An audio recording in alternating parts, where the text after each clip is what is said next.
La TVT au cœur de l'information.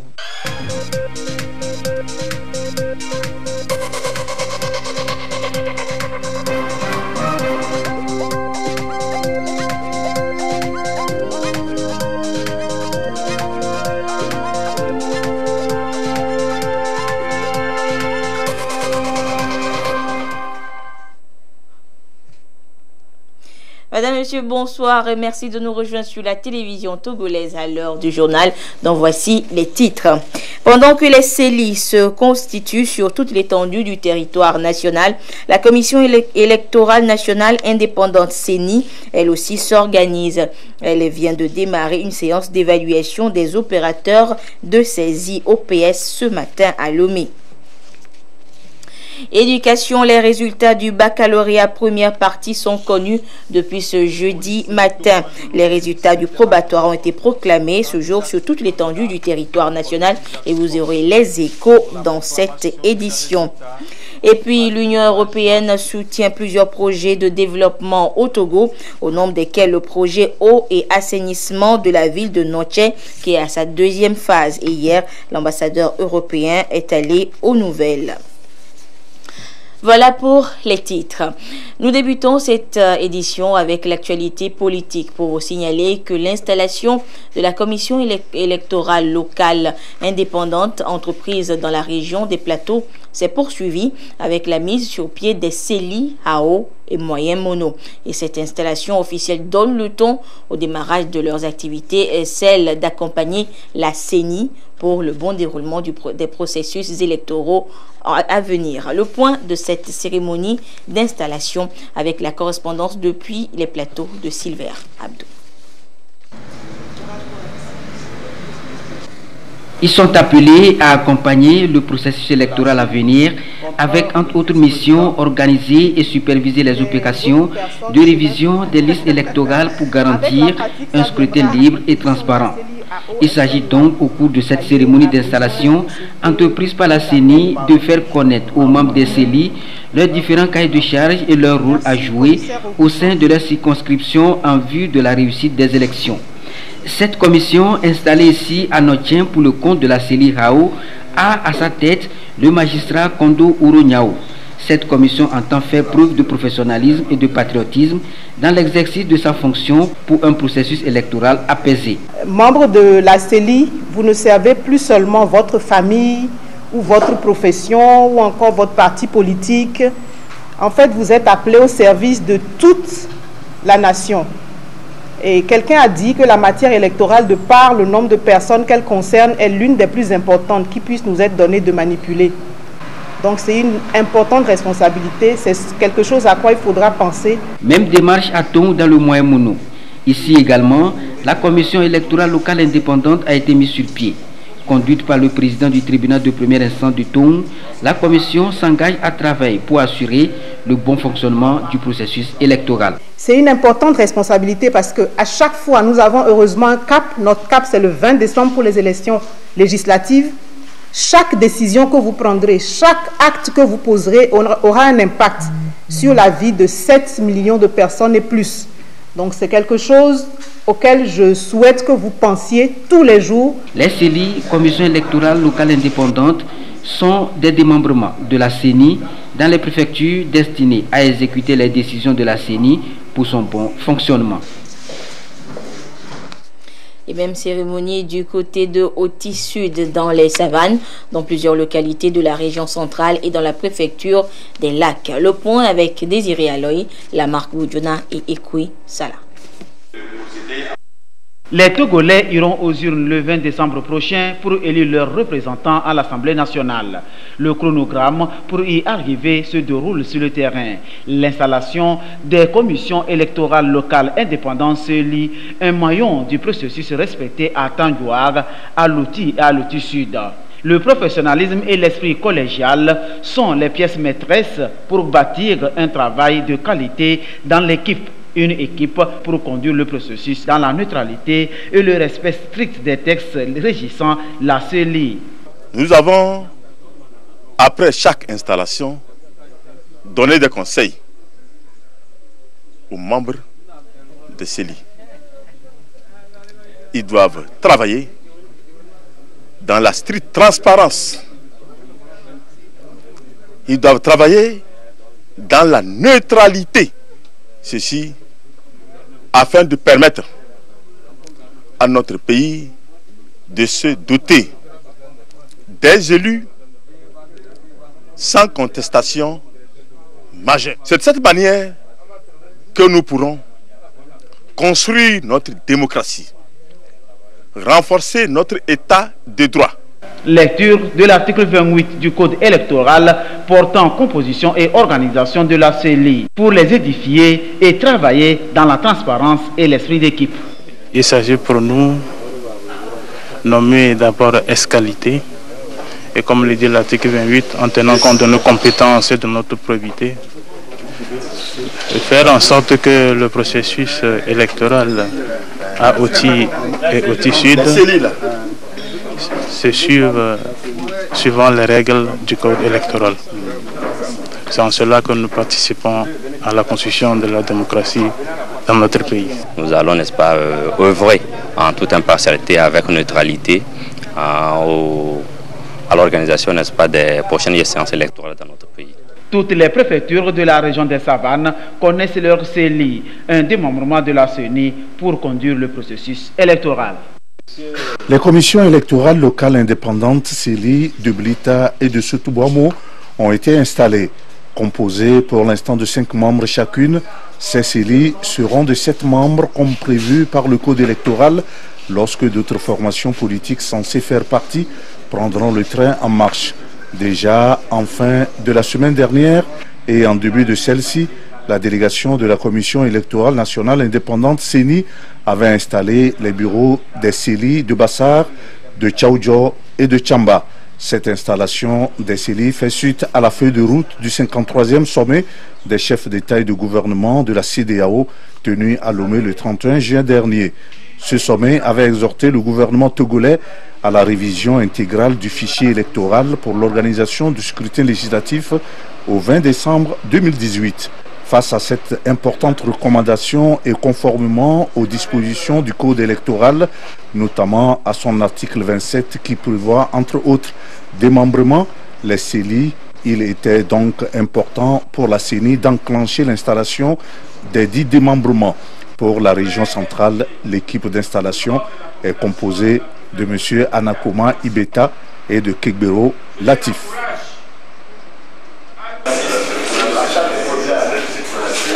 Les membres de la commission électorale locale indépendante CELI des préfectures du Bas-Mono et des Lacs sont désormais connus.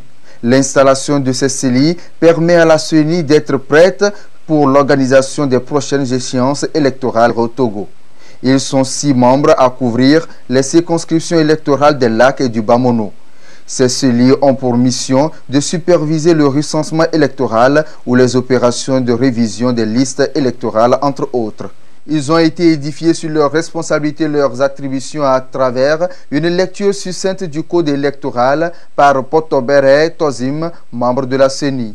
Le chef de la délégation de la CENI, Eric Kpade, a demandé aux 6 membres installés de travailler en toute légalité et dans la transparence.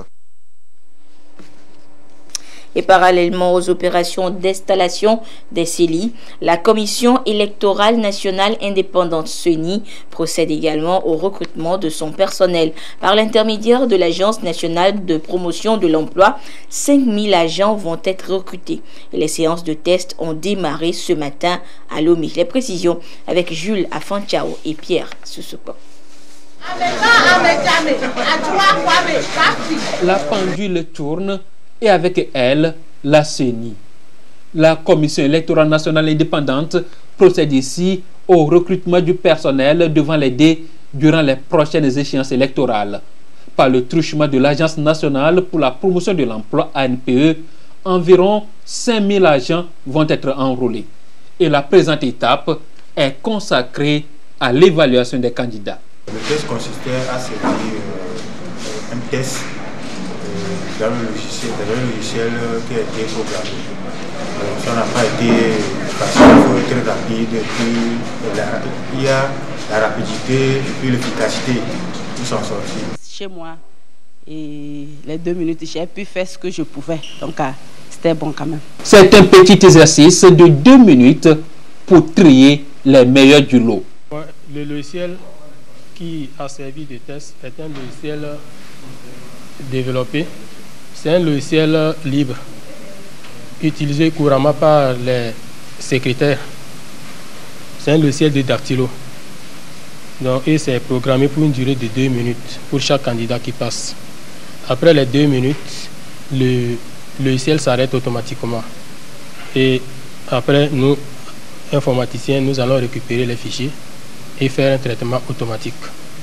Et aussi à base d'un logiciel qui est développé indépendamment de celui-ci. Avec le logiciel de traitement automatique, on injecte les données saisies par les candidats et juste on clique sur un bouton et ça génère les résultats selon la précision et le nombre de caractères qu'ils ont pu saisir. Et ainsi serait trié également par ordre décroissant, les meilleurs au moins bons. Les candidats qui seront retenus à l'issue du test vont être repartis sur l'ensemble du territoire national. Parmi eux, des opérateurs de saisie, des logisticiens, des maintenanciers notamment. Nous avons reçu 28 000 candidatures. Sur les 28 000, 15 000 candidats ont été présélectionnés et ce sont ces 15 000 qui prennent part donc au test au titre des OPS. Et sur les 9 autres postes, les tests se dérouleront demain à l'université de Lomé, à l'amphi 1500. Donc sur les 15 000 présélectionnés, environ 5 000 seront retenus pour faire partie du contingent qui va donc aider la CENI dans son processus. Les séances de test ont débuté ce jeudi et vont durer de 3 à 4 jours selon l'agence en charge du recrutement. Et un autre test a lui livré son verdict. Il s'agit de l'examen du baccalauréat première partie qui a été proclamé ce jeudi sur toute l'étendue du territoire national. À Lomé, au lycée de Tokoin par exemple, nombreux étaient ces candidats qui ont assisté à la proclamation des résultats et comme toujours, l'heure était à la réjouissance pour certains et à la tristesse pour d'autres. Ulrich Amega, Yata, Aratem. Ici, au lycée de Tokoin de Lomé, c'était la grande ambiance. Candidates et candidats ont connu diverses fortunes. Pour la proclamation de ces résultats, on pourra lire la joie sur certains visages et la tristesse sur d'autres. Pour les heureux du jour, la satisfaction était totale.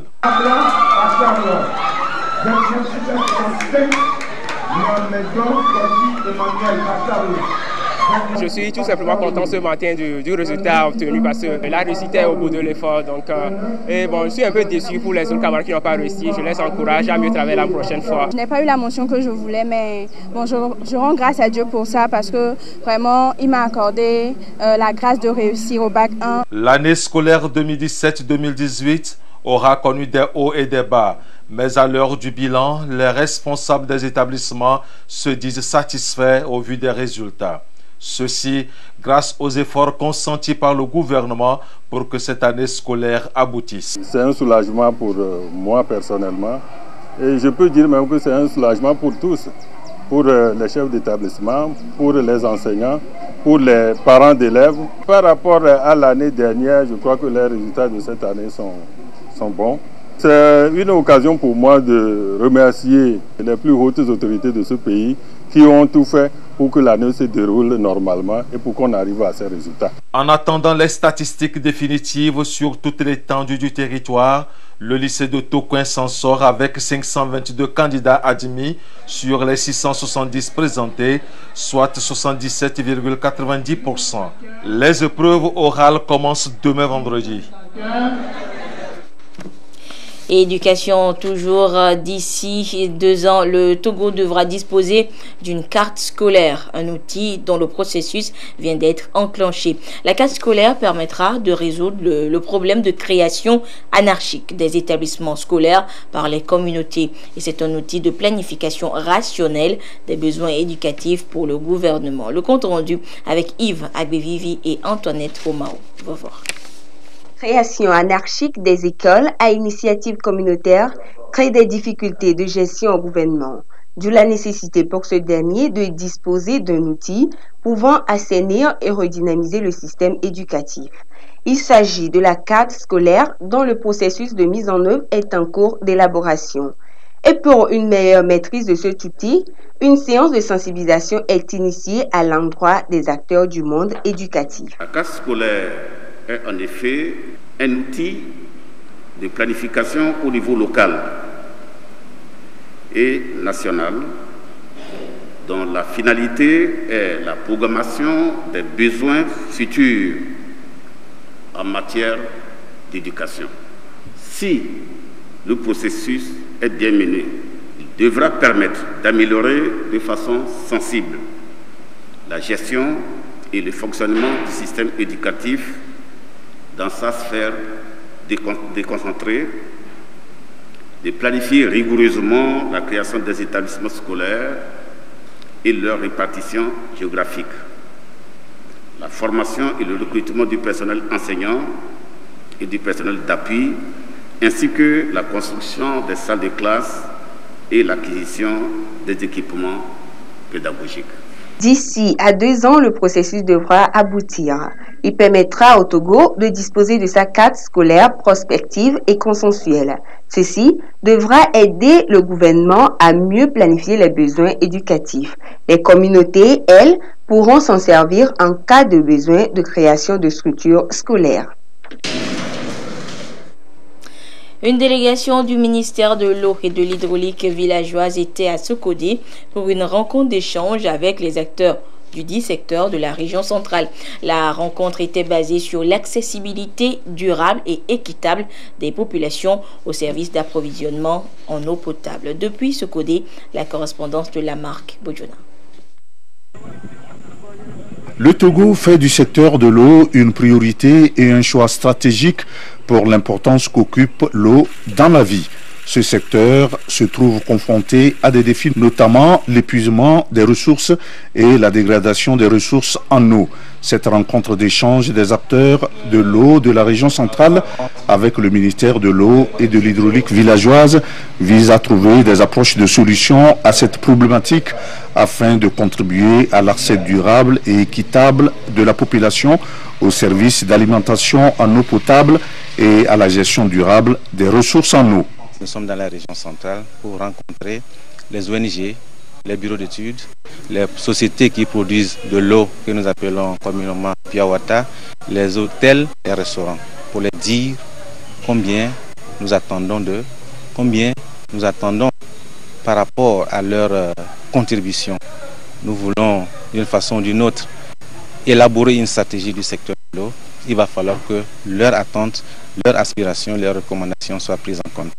Parce que, entendons-nous bien, de l'eau, il y en a pour tout le monde. Mais la problématique de l'eau, c'est comment nous allons la gérer, comment nous allons la gouverner, comment nous allons la partager pour notre génération présente et la génération future. À travers cette rencontre, le ministère de l'eau et de l'hydraulique villageoise entend relever les défis liés à la gestion des ressources en eau.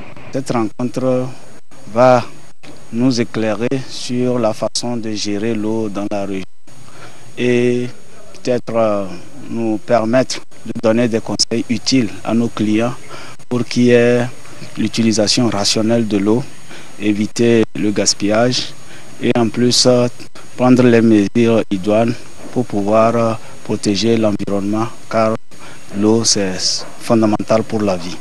On dénombre plus de 300 sociétés de production d'eau conditionnée et plus de 600 hôtels et restaurants au Togo et dont la principale source de prélèvement reste l'eau souterraine. Il est donc indispensable, voire urgent pour le ministère de l'eau de savoir le volume d'eau que prélèvent ces acteurs.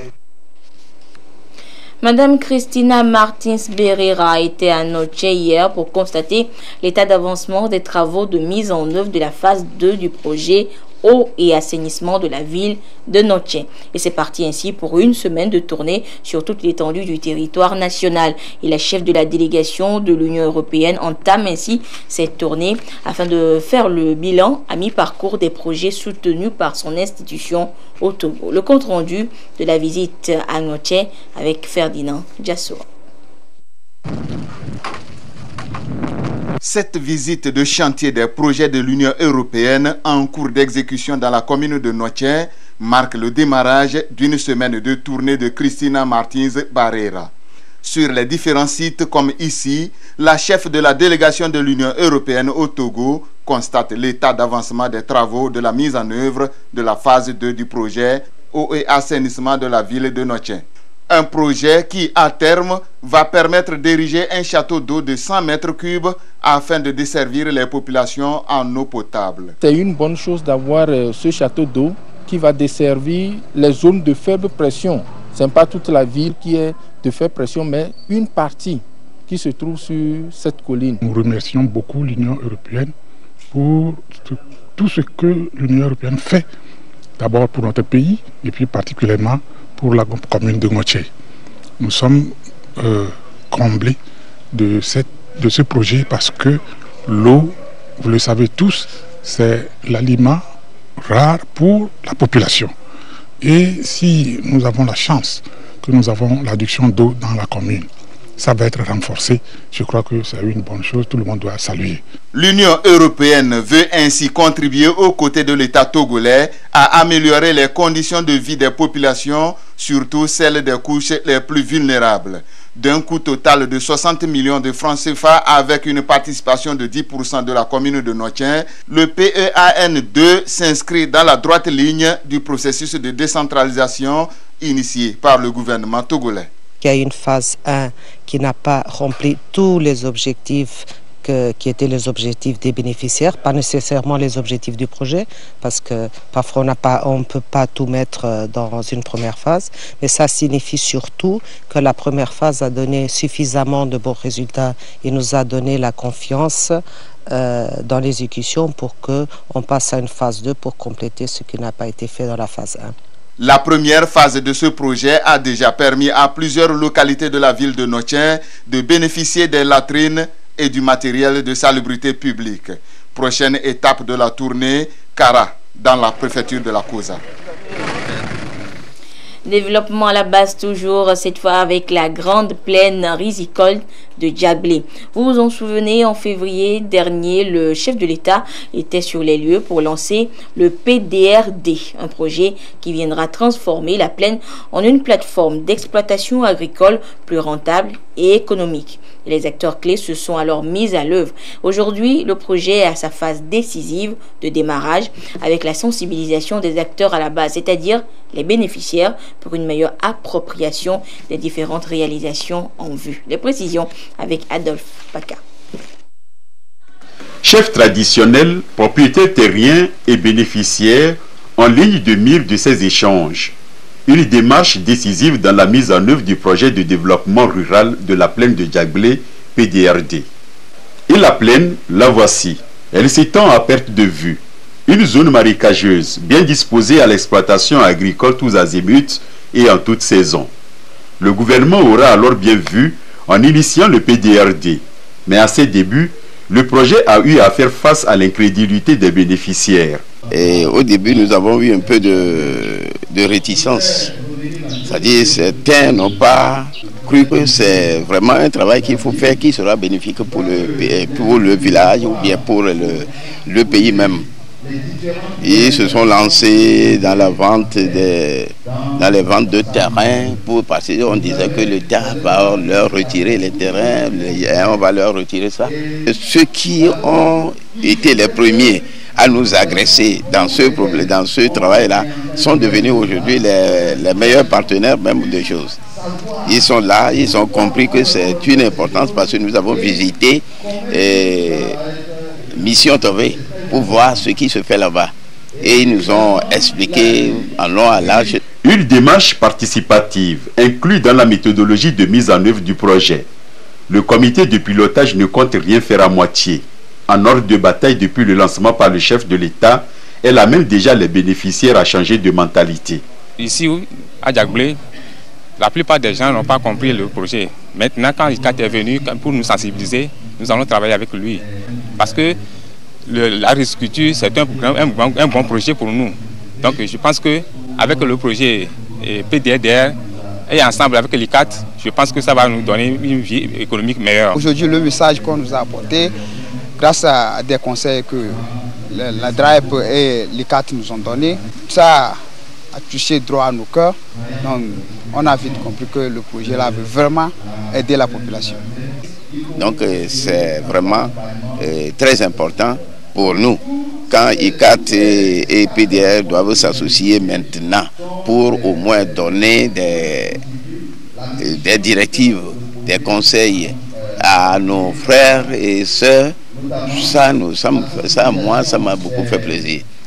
À l'ICAT sont confiés les volets sensibilisation, appui conseil aux producteurs et la formation. Il faut d'abord un processus participatif avec toutes les populations, puisque il y a plusieurs propriétaires terriens et le processus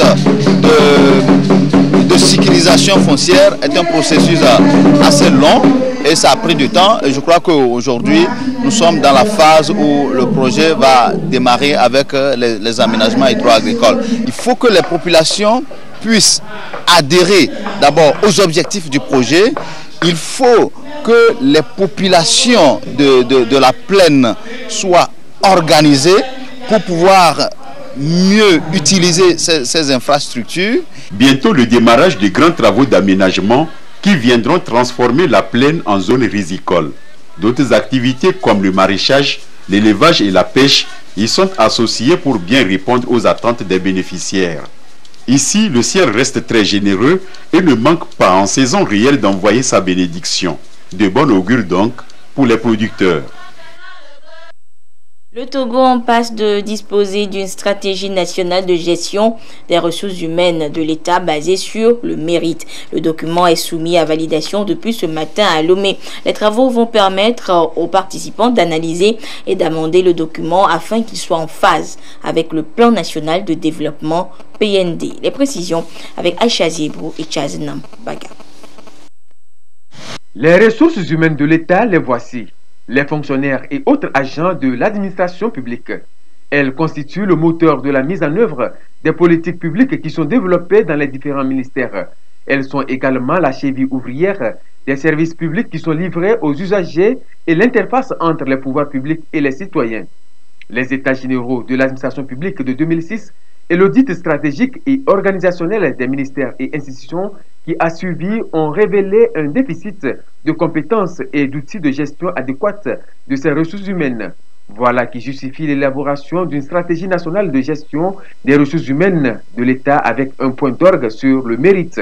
Le document va permettre d'abord, dans le cadre d'une bonne planification de recrutement, de redéploiement, de gestion de carrière et surtout d'évaluation du personnel de l'État et qui constitue source de motivation et qui concourt aussi à des mérites. Lorsque le système d'évaluation fondé sur l'objectivité est bien établi, ça permet non seulement de mieux planifier les formations qui constituent également une source de motivation pour l'agent, mais également aussi de veiller à voir comment l'agent peut être mieux récompensé si l'évaluation est concluante.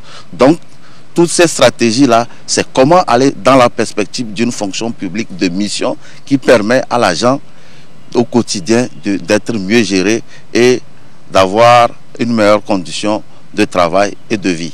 Le document s'articule essentiellement sur 2 points. Il s'agit du diagnostic et des orientations stratégiques. Il contient également des propositions pour améliorer les performances de l'administration publique au Togo. Les idées, c'est d'abord améliorer le cadre juridique de la gestion des ressources humaines. Cela est très important.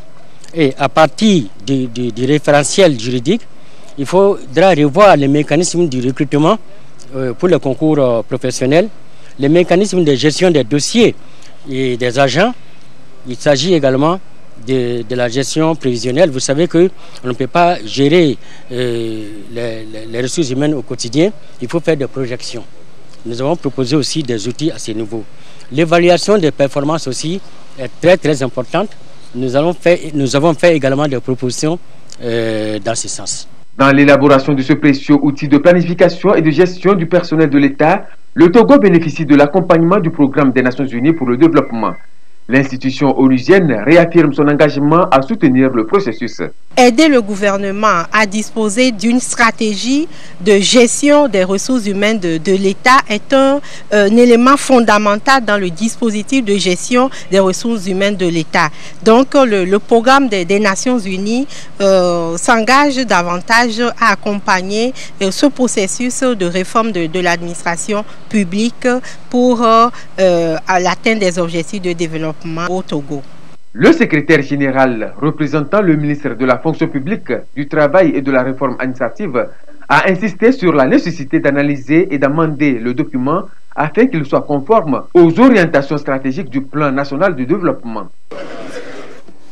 Et parlant toujours des ressources humaines, le personnel administratif de l'Assemblée nationale se dote d'un syndicat pour mieux défendre ses intérêts et droits. L'Assemblée générale constitutive est ouverte ce matin et devra déboucher sur la composition d'un bureau dans la journée de demain, vendredi. Le compte rendu de cette première journée avec Gérard Lagoudou. Le personnel administratif de l'Assemblée nationale vers une nouvelle structuration pour mieux défendre ses intérêts. Une concrétisation de l'une des mesures prises par le président de l'Assemblée nationale, Dama Dramani, en dotant le personnel d'un statut le 22 décembre 2017 afin d'améliorer ses conditions de travail et de vie. Le syndicat du personnel constitue non seulement une tribune d'échange, mais également un canal en vue du renforcement des capacités du personnel de l'Assemblée nationale pour plus de rendement dans leurs prestations. Nous sommes au total 135 agents. Avec le dernier recrutement de 2009, on a renforcé le personnel de l'Assemblée nationale et il y a eu en ce moment un personnel consistant qui s'est donc constitué au niveau de l'Assemblée nationale pour servir les députés. Dès cet instant, vu le nombre assez grand, il était nécessaire que nous constituions un syndicat pour donc défendre suffisamment nos intérêts. Nous sommes les collaborateurs directs des députés, du peuple. Nous assistons les députés dans tout ce qu'ils font, dans l'élaboration des lois principalement. Les travaux de cette rencontre vont porter sur la communication sur le syndicalisme, l'étude des statuts et du règlement intérieur ainsi que des tests fondamentaux. À la fin, un bureau composé de 9 membres sera élu pour un mandat de 3 ans. Le secrétaire général de l'Assemblée nationale, Alphonse Wagena, a, au nom du président du Parlement, Dama Dramani, félicité les participants et les initiateurs de cette rencontre à laquelle il a souhaité un aboutissement heureux.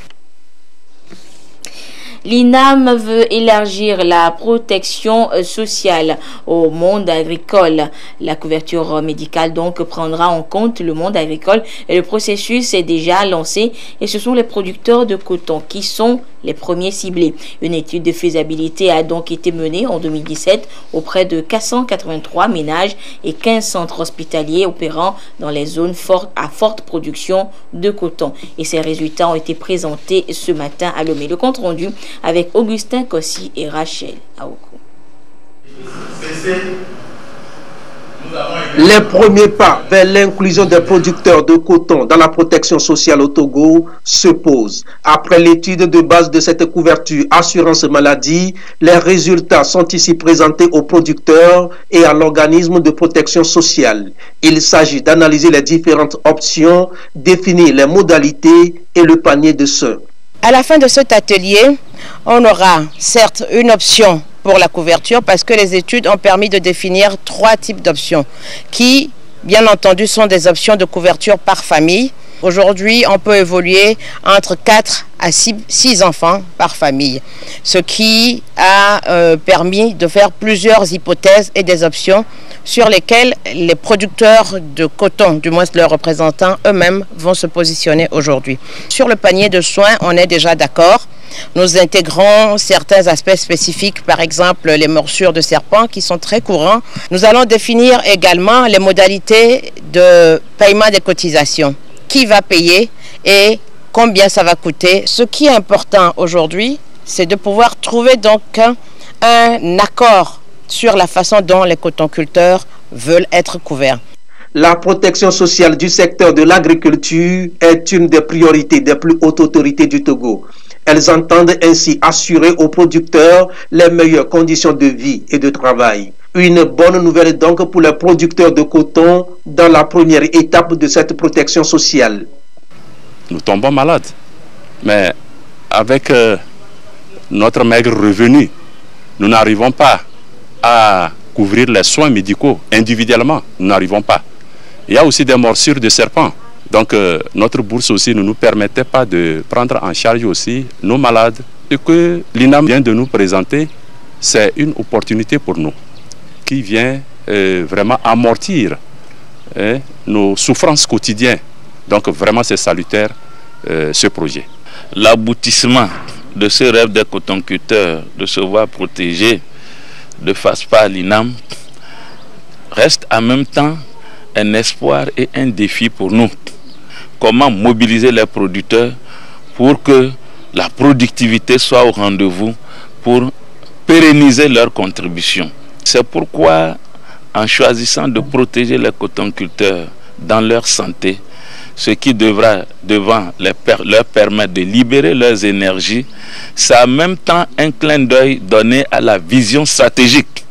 Il est attendu au terme de cette rencontre l'adoption des modalités et des options les plus adaptées. La signature d'une convention pour formaliser les mécanismes est également prévue afin de permettre aux producteurs de coton de réaliser la vision stratégique 2022, atteindre 200 000 tonnes de coton au Togo sur la période. Et il est l'heure du sport dans cette édition de ce jeudi. Nous sommes avec Claude Ama. Claude, bonsoir. Bonsoir. Et Claude, 2 sujets de football au menu de la Page des Sports de ce soir. Et nous débutons par la phase nationale du tournoi Charles Tocqueville des académies de football qui s'est achevé dimanche dernier. Oui, Anita, en finale, l'Académie Swallows de Lomé, organisatrice de cette 4e édition du tournoi Charles Tocqueville, a battu CDF Arnoux de Bafilo 1-0. C'était sur le terrain de l'état-major des forces armées togolaises. Reportage, Laurent Oumavo, récit, Tchèque-Tuba. La phase finale du tournoi Charles Tocqueville des moins de 19 ans des académies de football a connu son dénouement avec la victoire de l'Académie Swallows en orange et noir face à CDF Arnoux, tout de bleu vêtu. C'est sans rendre d'observation que les deux équipes ont démarré la rencontre. Le ballon circule bien d'un camp à un autre. CDF Arnoux semble prendre l'ascendance quand, contre le cours du jeu, Swallows ouvre le score à la 25e minute sur une ouverture en profondeur qui permet à Martin Afan-Yevor de contrôler le ballon et de remporter son duel. L'équipe de Bafilo tente de revenir au score, mais c'est Swallows qui, en contre, a failli doubler la mise suite à ce coup franc à la 35e minute dévié par Mama Bouhari du centre CDF Arnoux. Le score reste inchangé jusqu'à la pause, 1-0 en faveur de Swallows. À la reprise, CDF Arnoux assiège le camp de Swallows, mais en vain, et ne reviendra jamais au score. Swallows 1, CDF Arnoux 0. Le match difficile surtout vers les dernières minutes où mes joueurs étaient vraiment fatigués puisque l'équipe adverse, comme je vous l'ai dit, n'a pas démérité. C'est des joueurs qui sont costauds, gaillards. On a subi jusqu'à la dernière minute. Bon. C'est une finale. Vous savez, les jeunes, quand on parle de finale, c'est essayer de prouver ce qu'ils ont à faire, ne pas trop respecter les consignes. Nous, on a dû les interpeller tout le temps sur le champ. Puis c'est eux qui sont sur le terrain, c'est à eux de nous démontrer vraiment qu'ils savent manier le ballon. Je venais pour gagner cette finale en confiance, je l'ai gagné en confiance. C'est un tournoi des centres. Et l'essentiel, ce n'est pas de remporter le trophée, mais de faire vivre les enfants la compétition. Je crois que nous, on a atteint notre objectif. On était venu pour remporter la coupe. Donc, le destin en a décidé autrement. C'est le représentant du ministre Mano Adjiwanou qui a remis le trophée de vainqueur au capitaine Kokou Kunyaglo de Swallows. Le deuxième CDF Arnoux, le troisième TSA Sokoudé, le meilleur joueur et meilleurs espoirs ont été également récompensés. La satisfaction dans le camp de l'organisation. Très satisfait. Nous avons commencé un projet, on était sûr d'aller au bout, mais dans toute organisation, parfois il y a des imprévus. et nous avons su les gérer. Le bilan, si je peux, ça doit être de 2 ordres. Déjà, le bilan voilà, sur le plan sportif. Nous sommes très contents parce que ce projet a voulu être national. Déjà, des équipes de Lomé, mais aussi des équipes de l'intérieur qu'il ne faut pas oublier. Et le bilan sur le plan organisationnel, nous avons même eu un accompagnement pour ce qui concerne la couverture médiatique grâce à vous. Aussi un accompagnement pour ce qui concerne la couverture médicale. Je suis très content de l'aboutissement de ce tournoi et surtout qu'au début on a essayé d'éduquer les centres qui prendront part à ce tournoi. Ils ont compris tout ce qu'on leur a dit et puis ça s'était bien passé, surtout au niveau du déroulement du tournoi. Vous avez vu que les centres de formation qu'on a invités, ils étaient 8 au départ. Au niveau culture du football, il faut dire que tous les centres ont du bagage, ils ont donné beaucoup le meilleur d'eux-mêmes. Pour la 3e place, TSA Tchaoudjo Soka Academy l'emporte au tir au but, 5 tirs à 3 sur Planète Foot, temps réglementaire, 1 but partout. Les demi-finalistes connus, Swallows, CDF Aknou, TSA de Soukoudé et Planète Foot représenteront le Togo à la phase internationale. Et Claude, bouclons par le match amical international que le club Unisport de Kanikopé a livré hier contre United Sport du Nigeria. Sur le terrain de l'espace aéré de la BCAO, Unisport de Kanikopé a réussi le service minimum en épinglant son adversaire United Sport du Nigeria 1-0. C'était sous le regard de Robert Edor Ressi Johnson Afflip. Unisport de Kanikopé en bleu, United Sport du Nigeria aux couleurs du Real Madrid.